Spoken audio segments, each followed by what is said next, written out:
वेद म्हणतो, हे भूमाते तुझे गिरी पर्वत अरण्ये आमच्याकरिता सुखकर हो. आधुनिक तंत्रज्ञानाच्या झंझावातात वाटचाल करणारी आमची ही तरुण मंडळी नोबेल पारितोषिक विजेते एल गोर यांच्या अन इनकन्व्हिनियंट ट्रूथ या माहितीपटावरून प्रेरणा व संदर्भ घेत भारतातील विविध सरकारी निमसरकारी संस्था, अनुसंधान केंद्रे, कृषी विद्यापीठे या क्षेत्रातील तज्ञांच्या सहकार्यानं या जागतिक संकटाची ओळख करून देत आहोत. आमची मानसिकता ही या बेडकाच्या गोष्टीप्रमाणे आहे. आपण एखाद्या बेडकाला उकळत्या पाण्यात टाकलं तर तो चटकन उडी मारत बाहेर पडतो. याप्रमाणेच आमचेवर जेव्हा एखादी नैसर्गिक आपत्ती अथवा मानवनिर्मित अपघात होतात तेव्हा आम्ही तात्काळ कामाला लागतो. उदाहरणार्थ महापूर, चक्रवात, त्सुनामी इत्यादी. परंतु ह्याच बेडकाला जर आपण अशा पात्रात ठेवले की ज्यातील पाण्याचं तापमान हळूहळू उकळायला लागतं, हा बेडूक त्यातून बाहेर निघण्याचा प्रयत्नही करीत नाही. अर्थात जोपर्यंत एखादा बाहेरील व्यक्ती त्याला बाहेर काढत नाही, अन्यथा उष्णतेनं तेथेच मरून जातो. दुर्दैवाने आमची मानसिकता ही या बेडकासारखीच झालेली आहे. ग्लोबल वॉर्मिंगमुळे संपूर्ण पृथ्वीचं तापमान वाढत आहे, ज्यामुळे आमच्या निसर्ग चक्राचं संतुलन पार बिघडत विनाशकारी प्रलयाकडे आमची वाटचाल वेगानं सुरू आहे. ऋतुचक्रात झालेले बदल, आमचा पावसाळा तब्बल 1.5 ते 2 महिने पुढे सरकलाय. थंडी जवळजवळ नाहीशी होत आहे. कुठे अतिप्रचंड पाऊस तर कुठे कोरडा दुष्काळ. डास विषाणूंची वाढती संख्या, अनेक नवीन रोगांचं आगमन, डेंग्यू, सॉर्स, बर्ड फ्लू सारख्या साथीच्या रोगांचं थैमान. परंतु या पर्यावरणातील बदलांची दखल घ्यायला आम्हाला वेळच नाही व त्याच्या भयानकतेची जाणीवही नाही. कदाचित येणाऱ्या 25-50 वर्षात आमचे तरुण व त्यांची अपत्ये स्किन कॅन्सर सारख्या रोगांनी ग्रस्त असतील. आमचे पिण्याचे पाणी संपलेले असेल. सुजलाम सुफलाम म्हणविणाऱ्या ह्या देशात दुष्काळात रोगराईनं जनता तडफडून मरत असेल, तेव्हा आम्ही असे स्वस्थ बसून राहिलो तर? उत्तर शोधण्यापूर्वी लक्षात ठेवा, या भयानक तांडवाच्या प्रक्रियेला केव्हापासूनच सुरुवात झाली आहे. तेव्हा अकस्मात येणारे हे भयानक संकट अमेरिका, भारत, जर्मनी, जपान असा भेदभाव न करता केव्हा समोर उभे राहील हे सांगता येत नाही. ऋतुचक्रातील बदल, वाढते तापमान, आमच्या कृषी क्षेत्रात उद्भवणारे अनेक रोग आम्हाला निश्चितच धोक्याच्या सूचना देत आहेत. चला तर ओळख करून घेऊया या जागतिक संकटाची. तुमच्या माझ्या घरात शिरणाऱ्या त्यांच्या तप्त ज्वालांची, त्या धगधगत्या निखाऱ्यांची, ग्लोबल वॉर्मिंगची ओळख. इसवी सन 1968 साली अपोलो 8 हे अंतराळयान पृथ्वीच्या कक्षेतून अंतराळात झेपावलं. अंतराळातून पृथ्वीचे घेतलेले हे पहिलं चित्र, जे आजपर्यंत कोणीही घेतलं नव्हतं. आम्हाला असं वाटते की सूर्याच्या अतिनील किरणांपासून आमच्या पृथ्वीभोवतील अतिशय पातळ असं सुरक्षा कवच आम्हाला सुरक्षित ठेवीत आहे. परंतु अपोलो 8 न टिपलेल्या या छायाचित्रावरून आमचा भ्रम दूर झाला. आमचं सुरक्षा कवच प्रदूषणानं ग्रासलं असल्याचं आमच्या ध्यानात आलं. पण एखाद्या नाटकाच्या नवीन प्रवेशासारखा परिणाम सर्व जगासमोर आला. अवघ्या 18 महिन्यातच या चित्रामुळे पर्यावरणाचाच नव्याने सखोल अभ्यास करणाऱ्या आधुनिक मोहिमेचा प्रारंभ झाला. यानंतरचे जे चित्र आपण पाहत आहात ते सौरमंडळाच्या अभ्यासासाठी अंतराळात पाठविण्यात आलेल्या गॅलिलिओ या स्पेसक्राफ्टनं टिपलेलं आहे. या यानानं पृथ्वीच्या 24 तासातील भ्रमणाचा प्रत्येक क्षण टिपला. पृथ्वीची ही अद्भुत चलचित्रे टॉम व्हॅन सेंट या संशोधकानं 3000 वेगवेगळ्या सॅटेलाइट चित्रांना डिजिटल तंत्रज्ञानानं एकत्रित करीत 3 वर्षाच्या कालावधीत पूर्ण केली. ही ढगविरहित चित्रे मॅग्निफाय केल्यास पृथ्वीच्या प्रत्येक चौरस इंचाचा अभ्यास करता येतो. पृथ्वीच्या पर्यावरणाचे भौगोलिक संतुलन हे पृथ्वीवरील असलेल्या अतिशय पातळ अशा सुरक्षा कवचावर अवलंबून आहे. हे कवच एवढं पातळ आहे की संशोधक कार्ल सेगन म्हणतात, समजा आपण एका फुटबॉल एवढ्या गोलार्धावर वॉर्निश सारख्या रंगाचा थर दिला तर त्या रंगाची जाडी जेवढी होईल त्याच्या आकारमानाच्या तुलनेत पृथ्वीच्या सुरक्षा कवचाची जाडी होईल. पृथ्वीवरील पर्यावरणातील सूक्ष्म बदलामुळे याच्या सुरक्षतेला तडे जातात आणि हाच ग्लोबल वॉर्मिंगचा मुख्य वैज्ञानिक व शास्त्रीय दृष्टिकोन आहे. सर्वांना हे ठाऊक आहे की सूर्याची किरणे ही प्रकाशलहरीच्या माध्यमाने पृथ्वीवर पडतात, जे पृथ्वीला तापवितात. या प्रक्रियेतील काही किरणे पृथ्वीच्या वातावरणात शोषली जातात तर काही अतिनील अर्थात इन्फ्रारेड किरणे पुन्हा अंतराळात परावर्तित होतात. परंतु ह्या परत जाणाऱ्या किरणांपैकी काही किरणे या सुरक्षा कवचामुळे परत पृथ्वीवर परावर्तित होतात। अर्थात ही गोष्ट फायद्याची आहे, कारण त्यामुळे पृथ्वीच्या तापमानाचे संतुलन राहून या जीव व भौगोलिक सृष्टीचं नैसर्गिक चक्र संतुलित राहते। परंतु खरी समस्या अशी आहे की या भूतलावरील मानवनिर्मित प्रदूषणामुळे या कवचाखालील हा प्रदूषणाचा थर दिवसेंदिवस जाड होत आवश्यकतेपेक्षा जास्त किरणे पृथ्वीवर परावर्तित करीत पृथ्वीचं तापमान वाढवित आहे। ह्यालाच ग्लोबल वॉर्मिंग असे म्हणतात। ग्लोबल वॉर्मिंग अर्थात तापमानाच्या परमोच्च बिंदूकडे वाटचाल। आपण जर पृथ्वीच्या गोलार्धाकडे पाहिलं तर असं लक्षात येते की विषुववृत्ताच्या खाली म्हणजे दक्षिण ध्रुवाकडे कमी भूखंड आहेत, तर वर म्हणजे उत्तर ध्रुवाकडे जास्त भूखंड आहेत। म्हणूनच वृक्षवल्लरीही जास्त आहे। जेव्हा उत्तर ध्रुव सूर्याकडे झुकलेला असतो तेव्हा तिथे वसंत ऋतू असतो।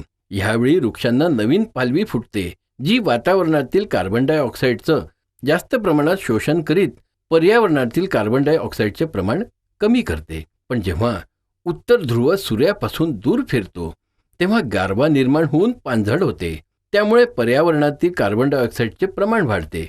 अशा तऱ्हेनं पृथ्वी एका वर्षात एक श्वास घेते व एक सोडते। इसवी सन 1958 पासून घेतलेल्या पर्यावरणातील कार्बन डायऑक्साईडचा आलेख इसवी सन 2005 पर्यंत सतत चढत्या क्रमाने वाढत असल्याचे दिसून आले। तेव्हा आपण ह्या आधुनिक जगामध्ये या पर्यावरणातील बदलामुळे काय परिणाम झाला याचा आढावा घेऊया। आमच्या भारतातील उत्तुंग बर्फाच्छादित पर्वत शृंखलाची ही मालिका जगातील 40% लोकांचं पिण्याचं पाणी या पर्वत मालिकेमधील नद्या झऱ्यांपासून मिळते, ज्यातील 50% पाण्याचा वाटा हा वितळलेल्या बर्फाचा असतो। 1978चे हे हिमालयाचे विलोभनीय चित्र व आजचा भयावह उजाड होत चाललेला आमचा हिमालय। ही घसरण व तापमान असेच वाढत राहिल्यास येत्या 50 वर्षात जगातील 40% लोकांना पिण्याच्या पाण्याच्या भीषण संकटाला समोर जावं लागेल। कारण ग्लोबल वॉर्मिंगमुळे बर्फ वितळण्याच्या प्रमाणात प्रचंड वाढ झाली आहे, तर दरवर्षी जगातील 10 मोठ्या नद्यांपैकी एक नदी कोरडी ठणठणीत होत आहे। इसवी सन 2050 पर्यंत वाढत्या लोकसंख्येमुळे पिण्याच्या पाण्याचे भीषण संकट उभं राहणार आहे।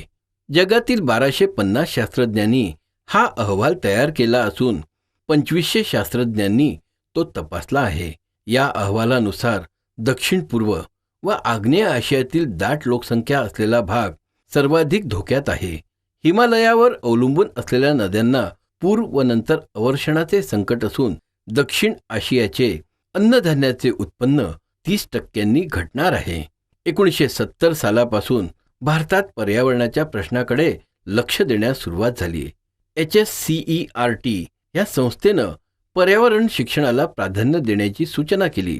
त्यावर ठोस उपाययोजनांना अग्रक्रमाने अंगीकारले असून शालेय हरित सेना, इको क्लब, निसर्ग संवर्धन परिषद इत्यादी उपक्रम राबविले जात आहेत। हे आफ्रिकेतील माउंट किलिमंजारोचे 30 वर्षापूर्वीचं छायाचित्र, तर इसवी सन 2000 साली घेतलेलं हे दुसरं छायाचित्र। याच पर्वताचे अलीकडे म्हणजे इसवी सन 2005 साली घेतलेलं हे चित्र। येत्या 10 वर्षात किलिमंजारो पर्वतावर बर्फ नसेल। अलास्का येथील कोलंबिया ग्लेशियरची परिस्थिती सुद्धा यापेक्षा काही भिन्न नाही। आपण पाहत आहात प्रत्येक वर्षी होणारीही याची घसरण। एकेकाळी ह्या सर्व ग्लेशियर्स निसर्ग सौंदर्याचा एक अद्भुत नमुना होत्या, त्या नष्ट होताना आम्हाला वेदना होत आहे। आता येणाऱ्या प्रत्येक पर्यटकाला हे दुर्दैवी दृश्य रोज पाहावे लागत आहे। या प्रचंड प्रमाणात वितळणाऱ्या बर्फांमध्ये अनेक रहस्यमय कथा दडलेल्या असून संपूर्ण जगासाठी हा एक इशारेवजा आपत्कालीन संदेश आहे। संशोधक लॉनी थॉम्सन यांनी बर्फामध्ये खोलवर ड्रिल करून आतील बर्फाचा नमुना विश्लेषणासाठी बाहेर काढला। त्यांच्या असं लक्षात आलं की जेव्हा हिमवर्षाव होतो तेव्हा हवेचे काही बुडबुडे बर्फाच्या कणांमध्ये पकडले जातात। या हवेच्या बुडबुड्याचे बर्फाच्या विविध पातळीवरील नमुन्याचे विश्लेषण करून त्या काळातील वातावरणातील कार्बन डायऑक्साईडचे प्रमाण मोजता येते। तसेच ऑक्सिजनच्या आयसोटोप्सचे विश्लेषण केल्यास त्या काळातील अचूक तापमानाचाही अंदाज घेता येतो। तसेच तो हवेचा बुडबुडा कोणत्या वर्षी कैद झाला याची कालगणनाही करता येते। अशा तऱ्हेनं वर्षानुवर्षे पूर्वीचे कार्बन डायऑक्साईडचे प्रमाण, तापमान व त्याची कालगणना करता येते. ज्याप्रमाणे आपण जंगलातील झाडांचे वय त्याच्या गाभ्यावरून तपासतो, तशाच प्रकारे बर्फाचे वितळणे व गोठीत होण्याच्या प्रक्रियेचे निदान करता येते. ह्याप्रमाणे आपण 1000 वर्षापूर्वीचे अचूक अंदाज बांधू शकतो. वैज्ञानिकांनी अशा प्रकारे थर्मामीटरची बांधणी करून त्या कालखंडाचा आलेख तयार केला. त्यांच्या असं लक्षात आलं की वातावरणातील कार्बन डायऑक्साईडच्या वाढत्या प्रमाणासोबतच तापमानाच्या तुलनेनं अधिक वाढ झाली आहे. अशाच तऱ्हेनं अंटार्क्टिकामध्ये 6,50,000 वर्षापूर्वीचे कार्बन डायऑक्साईड व तापमानाचे आलेख शास्त्रज्ञांनी जगासमोर मांडले व गत 8 बर्फयुगातील बर्फाच्या कालखंडाचे विश्लेषण केले. ह्या निरीक्षणात असे आढळून आले की 6व्या पर्यंतच्या बर्फयुगाचे कालखंडात कार्बन डायऑक्साईड व तापमानाच्या प्रमाणात कधीही वाढ झाली नाही, परंतु 7व्या कालखंडात मात्र लक्षणीय वाढ झाली. यावरून असा निष्कर्ष काढण्यात आला की कार्बन डायऑक्साईडच्या वाढत्या प्रमाणामुळे पृथ्वीच्या तापमानात वाढ होते. पण आजची परिस्थिती अत्यंत स्फोटक आहे. कार्बन डायऑक्साईडचे वाढते प्रमाण हे नैसर्गिक ठोकताळ्यापेक्षा कितीतरी पटीनं अधिक आहे. मित्रांनो, येणाऱ्या 50 वर्षात किंवा त्यापेक्षाही कमी कालावधीत हे प्रमाण वाढतच जात तप्त प्रलयाचे भीषण चिन्हे आम्हाला पदोपदी आढळत आहे. तेव्हा या संपूर्ण जगातील मानवांचं हे नैतिक कर्तव्य आहे की त्यांनी या क्षणापासूनच या भयावह परिस्थितीला आटोक्यात ठेवण्याचे ठोस प्रयत्न करावे. हा आलेख 19व्या शतकाच्या नागरी युद्धाच्या कालखंडापासून आजपर्यंतच्या प्रत्येक वर्षाच्या तापमानाची नोंद दर्शवित आहे. सुरुवातीच्या कालखंडात तापमान जरी कमी भासत असले तरी पुढील प्रत्येक वर्षात त्याच्या तीव्रतेत प्रचंड वाढ झालेली दिसत आहे. आजपर्यंतच्या गेल्या 10 सर्वाधिक तापमानाची वर्षे पाहिल्यास असे दिसून येते की ही वर्षे गेल्या 14 वर्षातीलच आहेत आणि ह्यातील सर्वाधिक उष्णतामानाचे वर्ष आहे इसवी 2005. आपण यापूर्वी सुद्धा उष्णतेच्या लाटा पाहिल्या आहेत, ज्याची सूचना वैज्ञानिक आम्हाला वेळोवेळी देत असतात. इसवी 2003 मध्ये युरोपात उष्णतेच्या लाटेमुळे 35,000 लोकांचा मृत्यू झाला. याच वर्षी भारताच्या आंध्र प्रदेशात उष्णतेचा पारा 112 डिग्री फॅरेनहीट अर्थात 50 डिग्री सेल्सिअस एवढा चढला होता. यावेळी उष्माघाताने 1400 पेक्षा जास्त लोकांचा बळी गेला. गेल्या 5 ते 7 वर्षांपासून भारतातील महाराष्ट्र राज्यातील अनेक शहरात उष्णतामान 45 ते 48 डिग्री सेल्सिअस पर्यंत पोहोचलेले आहे. जगातील सर्व दूर भूखंड व महासागरांमध्ये तापमानात वाढ झाल्याची नोंद असून हा आलेख समुद्राच्या पाण्याच्या तापमानाची नैसर्गिक चढ उतार दाखविणारा आहे. कदाचित आपणास असे वाटले असेल की हे निसर्गचक्रानुसारच आहे, परंतु ग्लोबल वॉर्मिंगवर संशोधन करणाऱ्या वैज्ञानिकांनी यापूर्वीच डेटा फीड करून संगणकाच्या मदतीनं महासागरात तापमानाची वाढ होणार असल्याचा गंभीर इशारा दिला होता. जेव्हा सागराचे तापमान वाढते तेव्हा समुद्री तुफान सुद्धा रौद्र रूप धारण करतात. सप्टेंबर 2004 मध्ये फ्लोरिडा येथे आलेले हरिकेन जेन, त्याचवेळी अंटार्क्टिक महासागरातील हरिकेन फ्रान्सिस, हरिकेन आयफेन आणि अगदी त्याच वर्षी युनायटेड स्टेट्समध्ये उठलेले टोर्नेडो चक्रीवादळानं सर्व जुने रेकॉर्ड मोडीत नवीन उच्चांक गाठला. दुर्दैवाने त्या मृत्यूच्या तांडवाचे आपण प्रत्यक्ष साक्षीदार आहोत. त्यानंतरचे झंझावाती चक्रवाक हरिकेन इमली, हरिकेन डेनिस यामुळे समुद्रातील तेलविहिरींना प्रचंड प्रमाणात नुकसान झाले. 11 जुलै 2005ला गल्फ मेक्सिकोतील सर्वात मोठ्या तेलविहिरीचं हरिकेन डेनिसनं प्रचंड प्रमाणात नुकसान करीत मोबिल ब्रिजसारख्या प्रचंड पुलाला तडा दिला. अमेरिकेतील फ्लोरिडा शहरास कॅटरीना ह्या चक्रीवादळानं सर्वप्रथम धडक दिली. यावेळी याचा वेग 75 मैल प्रति तास होता. अर्थात कॅटेगरी 1 च्या ह्या वादळानं मनुष्य संपत्तीची बरीच हानी झाली. त्यानंतर हे वादळ न्यू ऑर्लन्सच्या दिशेनं सरकू लागलं. ज्यावेळी हे तुफान गल्फ मेक्सिकोच्या समुद्रावरून सरकत होतं त्याचवेळी समुद्राच्या वाढत्या तापमानामुळे समुद्री वादळांचा वेग वाढला. त्यातच वाढत्या आर्द्रतेनं भर घातली.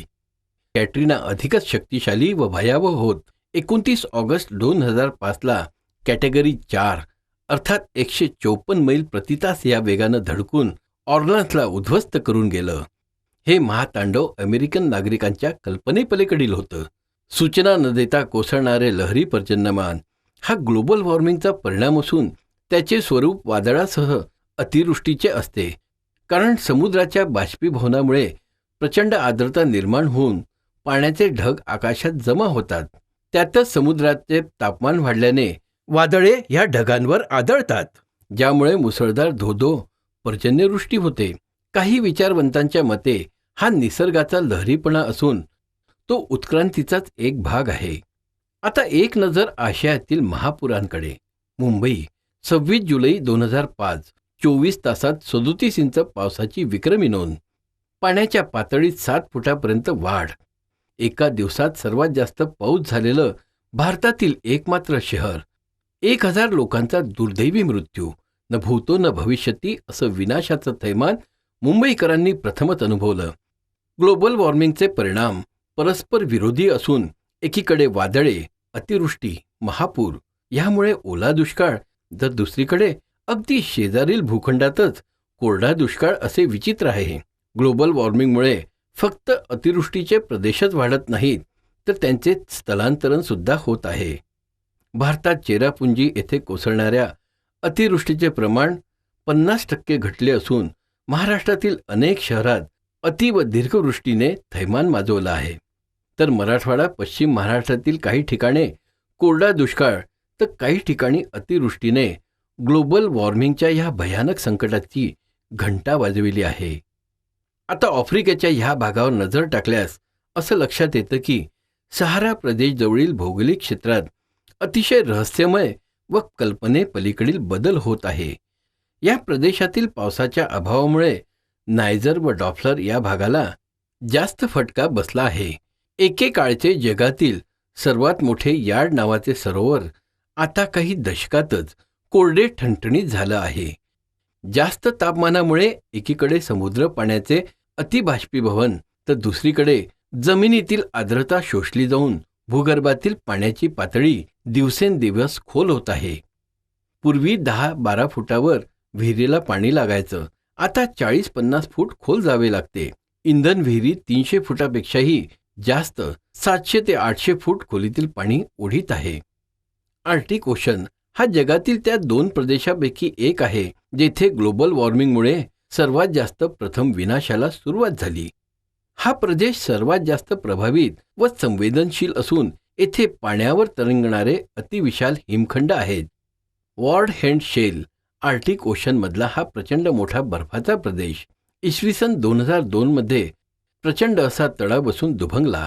ह्या दुर्दैवी घटनेमुळे वैज्ञानिक फार मोठ्या मानसिक धक्क्यानं हादरून गेले.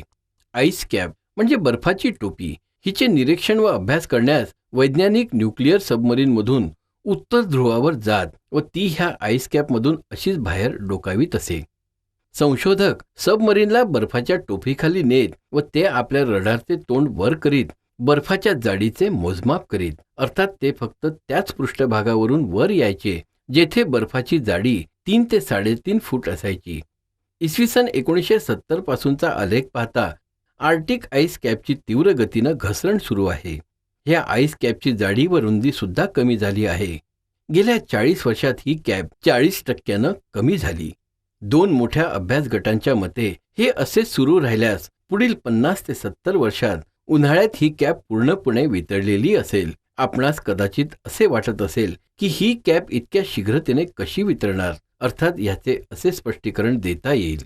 जेव्हा सूर्यकिरणे बर्फाच्या पृष्ठभागावर पडतात तेव्हा 90% जास्त किरणे आरशाप्रमाणे परावर्तित होतात. पण जेव्हा हीच किरणे पाण्याच्या पृष्ठभागावर पडतात तेव्हा 90% जास्त किरणे पाण्यात शोषली जाऊन भोवतालच्या तापमानात वाढ होते व बर्फ वितळण्याच्या गतीला अधिक वेग येतो.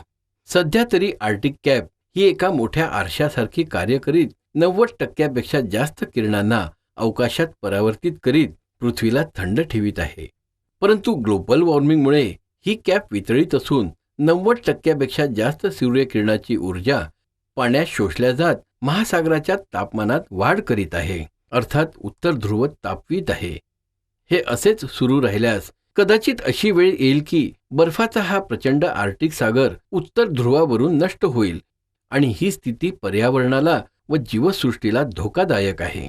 पृथ्वीवरील वातावरण हे एखाद्या मोठ्या इंजिनसारखं कार्य करीत विषुववृत्त ते ध्रुवापर्यंत तापमानाचे संतुलन ठेवते आणि हे सगळं सागरी लहरी व वायुलहरीच्या माध्यमातून साध्य होते. जगभराच्या वार्षिक तापमानाची सरासरी जवळपास 50 डिग्री फॅरेनहीट आहे. आपण ह्या तापमानात 5 डिग्री फॅरेनहीटने वाढ केल्यास त्याचा परिणाम पृथ्वीच्या गोलार्धावर कसा होणार ते पाहूया. जर विषुववृत्तावर 1 डिग्री फॅरेनहीटची तापमानात वाढ झाली तर ध्रुवावर 12 डिग्री फॅरेनहीट पेक्षा जास्त तापमानात वाढ होते. मागील हिमयुगापासून हवा व समुद्र पाण्याचे प्रवाह तुलनेने जे अधिक स्थिर होते ते हवेतील तापमानाच्या वाढीमुळे बदलतील आणि हाच बदल वैज्ञानिकांच्या गंभीर चिंतेचा असून या समस्येचा सखोल अभ्यास करण्यासाठी वैज्ञानिकांनी बराच काळ नॉर्थ अंटार्क्टिकावर घालविला, जेथे गल्फ क्षेत्रातील गरम हवेचे प्रवाह आर्क्टिक आणि ग्रीनलँडच्या थंड हवेच्या प्रवाहात मिसळतात. या प्रवाहामुळे गल्फमधील प्रवाहाचे तापमान कमी होते आणि मग पृथ्वीचे रोटेशन व हवेच्या झोतासोबत हा प्रवाह वेस्टर्न युरोपकडे सरकू लागतो. जगातील सर्व हवेचे व पाण्याचे प्रवाह त्यांच्या तापमानाचे संतुलन व त्याच्या गतीची शृंखलाबद्ध कार्यप्रणाली खरोखरच कल्पनेच्या पलीकडील आहे. ह्यालाच वैज्ञानिक महासागरातील प्रवाहाचा पट्टा अर्थात ओशन कन्व्हेयर बेल्ट म्हणतात. येथे लाल पट्टा गरम प्रवाह दर्शवितो, जे गल्फमधील गरम प्रवाह म्हणून परिचित आहे, तर निळा पट्टा थंड प्रवाह दर्शवितो. हे दोन्ही प्रवाह परस्पर विरुद्ध दिशेने समुद्राच्या तळाशी वाहतात, म्हणून आपण त्यांना पाहू शकत नाही.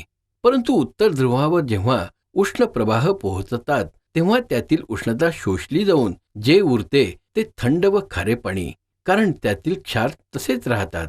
त्यामुळे पाण्याची घनता व वजन वाढून थंड व अधिक घनतेचं पाणी दर सेकंदाला 19,000 कोटी लिटर्स ह्या वेगानं तळाशी जाते.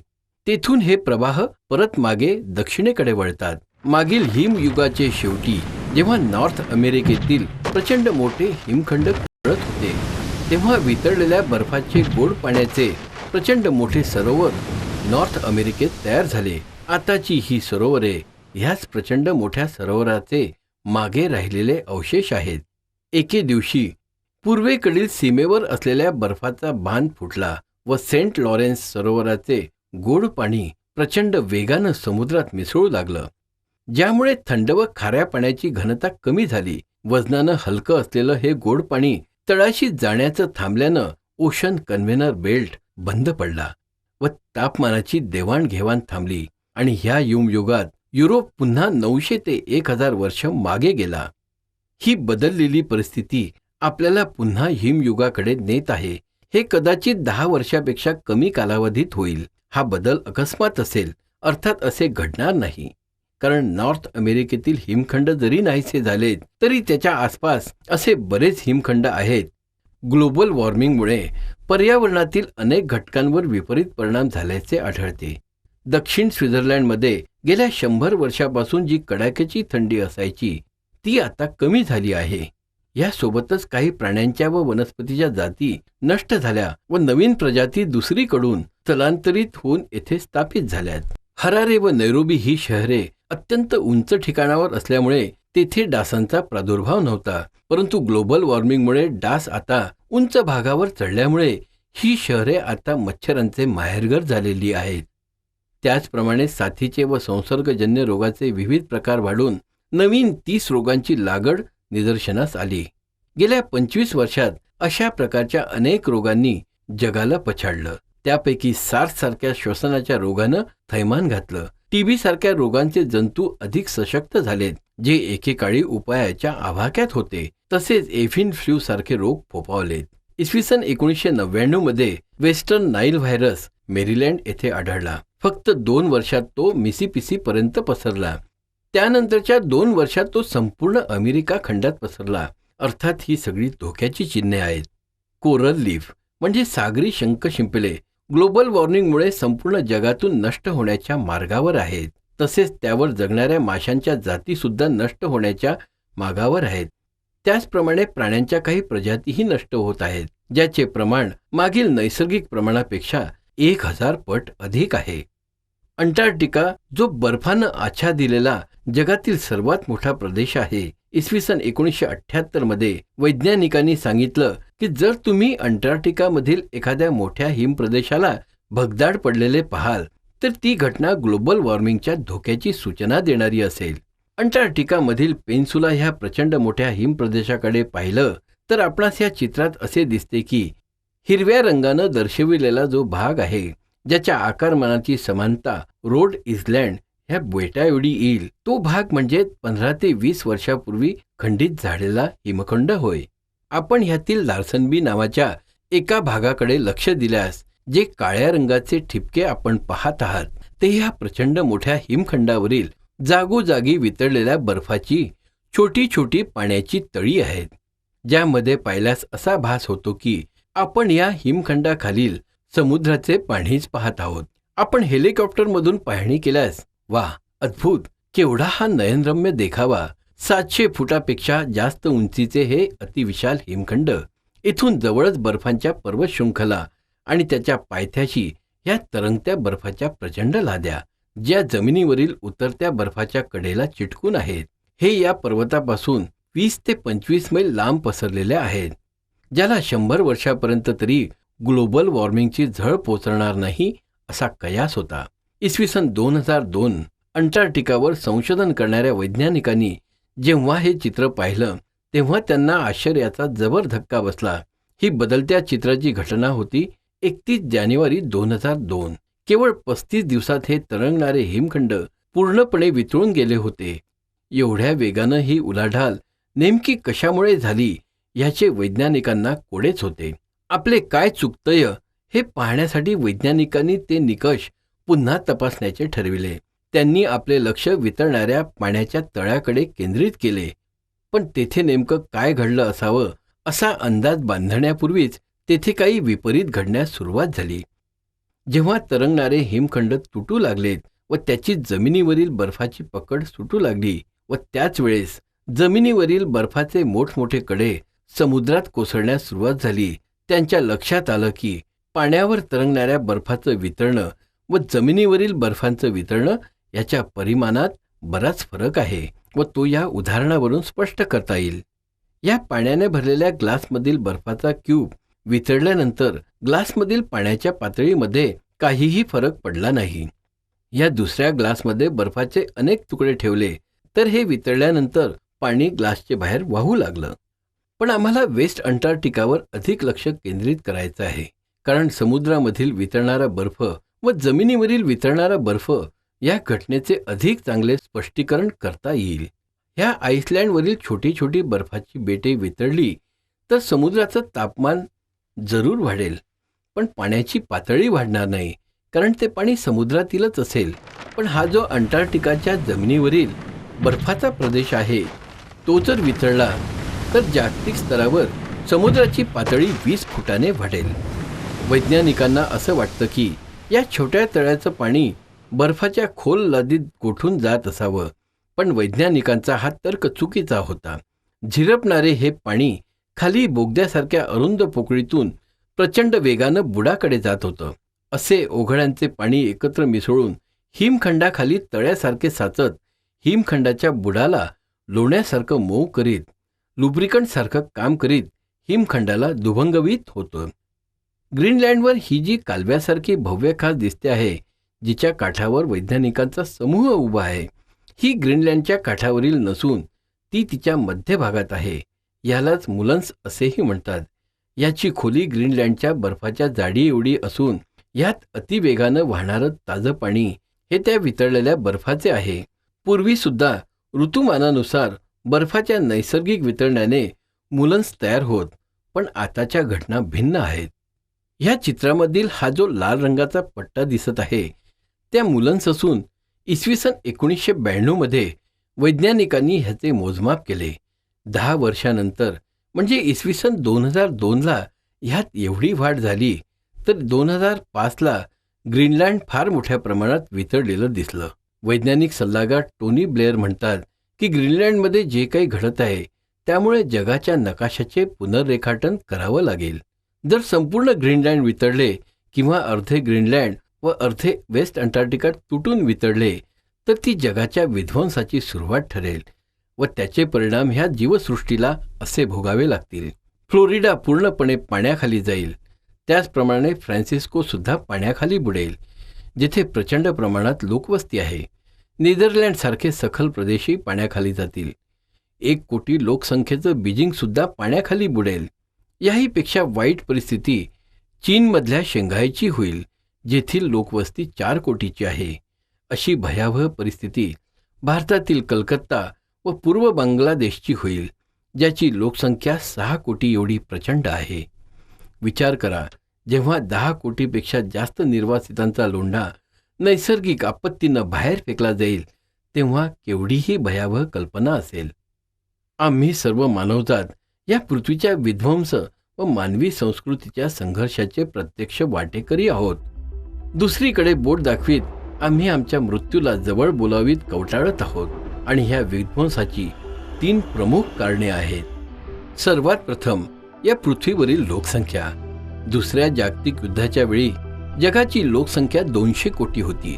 आता ती 650 कोटीच्या वर सरकत आहे. 2 दशकातच ती 900 कोटीपर्यंत वाढण्यास वेळ लागणार नाही. प्रचंड वाढणाऱ्या लोकसंख्येमुळे पर्यावरणावरील ताण वाढून ग्लोबल वॉर्मिंगच्या प्रमाणात प्रचंड वाढ होईल. हा भार अविकसित राष्ट्रांना जड जाणार आहे, कारण वाढत्या अन्नाच्या गरजा, वाढत्या पिण्याच्या पाण्याच्या गरजा, त्यामुळे नैसर्गिक साधन संपत्तीचा जास्त प्रमाणात वापर होऊन पृथ्वीवरील जंगलांचा ऱ्हास होत आहे. दरवर्षी 45,000 चौरस मैल क्षेत्रफळातील जंगल तोडण्यात येते. त्यातील 23% सस्तन प्राणी, 30% जलचर प्राणी आणि 10% पक्षी आज नष्ट होण्याच्या मार्गावर आहेत. जगातील 60% पर्यावरण व्यवस्थेचे शोषण होत आहे. दरवर्षी जंगलीतील आगीमुळे 30% कार्बन डायऑक्साईड वातावरणात जातो. हे इसवी सन 2005ला पृथ्वीचं रात्रीच्या वेळी घेतलेलं छायाचित्र. वैज्ञानिक व शास्त्रीय उत्क्रांतीने बरेच मोठे वरदान या मानवजातीला दिले आहे. प्रामुख्याने वैद्यकीय, दूरसंचार तंत्रज्ञान इत्यादी नवनवीन शक्तींमुळे आमच्या जबाबदाऱ्या अधिक प्रमाणात वाढल्या असून त्याच्या परिणामाचा विचार आम्हाला नक्कीच करावा लागेल. आम्ही स्वार्थापोटी पृथ्वीचं बरंच शोषण केलं आहे. पूर्वी गंगाजल हे पवित्र होतं. वर्षानुवर्षे अगदी तसंच ताजं, शुद्ध राहायचं. पूर्वी शेतात बैलघोड्याच्या साह्याने लाकडाच्या नांगराने नांगरणी वखरणी व्हायची. वेळेवर पाऊस पडायचा. नद्यांचे पूर सुद्धा फायदेशीरच होते. पण आता सर्व चित्रच पालटले. आता शेतात ट्रॅक्टर, लोखंडी नांगर आणि मोठमोठे शक्तिशाली शॉवेल्सनी ही जागा घेतली आहे. मानवी शक्तीच्या बदलत्या संसाधनानं पृथ्वीच्या भूपृष्ठाचं अतोनात नुकसान केलं. आता निसर्गाच्या विरुद्ध गेल्यास गंभीर संकटांना तोंड द्यावं लागेल.